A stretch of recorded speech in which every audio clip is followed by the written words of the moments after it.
እንዲሁም ዳዊት መለሰ አሁን ላለሁበት የሙዚቃ ሁኔታ ብዙ በር የከፈተልኝ እሱ ነው። እንዲሁም መጀመሪያ ህፃን ጩጬ በማልበዝ ጩጬ በጣም ጩጬ እያለሁ ግጥምና ዜማ አዘጋጅቼ ዝም ብዬ ስል አዳነች ወልደ ገብርኤል የምትባል አንድ ሴት ነበረች፣ ወይዘሮ አዳነች ወልደ ገብርኤል። እሷ የመጀመሪያ ምልክቴን ያየችልኝ እሷ ናት። ብዙ ጊዜ ነጮች የሲዲ አልበማቸው ላይ ካያችሁ ዘፋኞች ሲናገሩ መጀመሪያ ችሎታዬን ያየልኝ ሰው አመሰግናለሁ ይላል እና በኋላ ሰው ከከበበ ወዲህ አይደለም የመጀመሪያው ሰው እሷ ናትና በጣም እሷን ላመሰግን እወዳለሁ። እንደዚሁም ሚፍታህ ጀማል የሚባል ልጅ አለ። እንዲሁም የቅርብ ጓደኞቼ በማያገባቸው እያስገባው ግጥም ሁሉ እየሞከሩ አሉ እንግዲህ አንዳንዶች እና እነሱ አሉ። እንዲሁም የካሊብሶ ሆቴል ባለቤት አቶ ጸጋይ አብሶ እነዚህ ላመሰግን እወዳለሁ። ሌሎችም አሉ።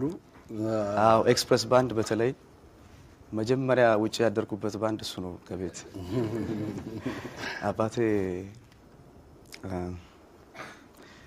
ትንሽ ወደ ሙዚቃው ህይወት እንድገባ ብዙም ደስተኛ አልነበረም እና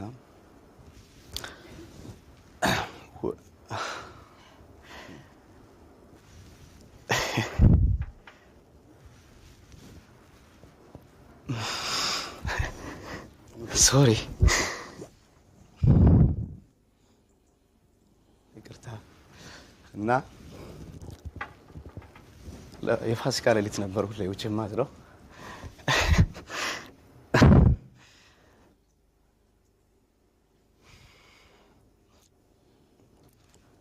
ለመጀመሪያ ጊዜ እንግዲህ ይቅርታ አድርጉልኝ አልጋዬ ውስጥ ትራስ ምናምን አስተኝቼ ላይን ክለብ የሚባል ቤት ነበር የዛሬ 3 አመት እሳን የጀመርኩት።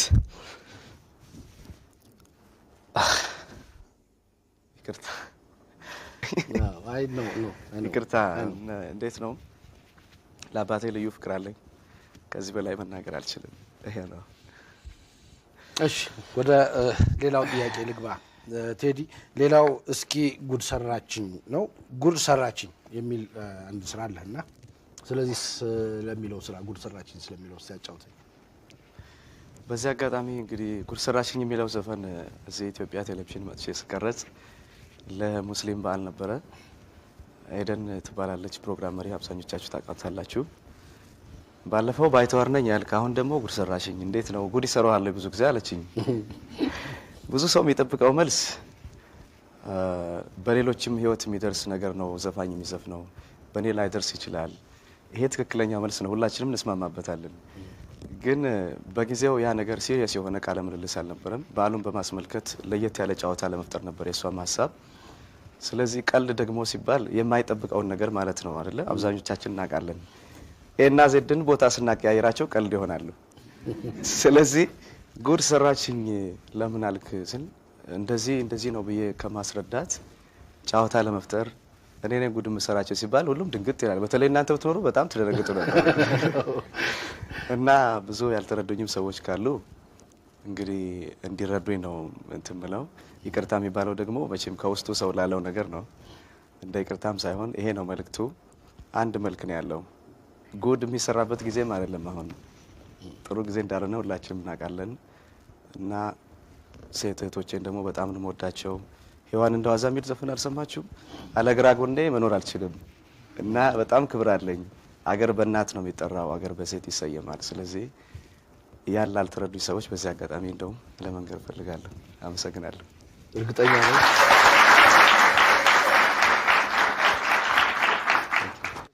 አንድ አጋጣሚ አለኝ። እንደውም በዚህ አጋጣሚ ያን ባልኩኝ ማግስት እንደ አጋጣሚ ካቴድራል ትምህርት ቤት አካባቢ ተለቀዋል መሰለኝ። ከፋፍሬሽ የሆነ ዕቃ ገዝቼ አንድ አሮጌ ቦልስ ነበረችኝ። እሷ ውስጥ ሆኜ ዞር ስል አዩኝ ሴቶቹ። ደግሞ እዚህ ውስጥ ሆነ ነው ጉድ የምትሰራው አሉኝ። ትንሽ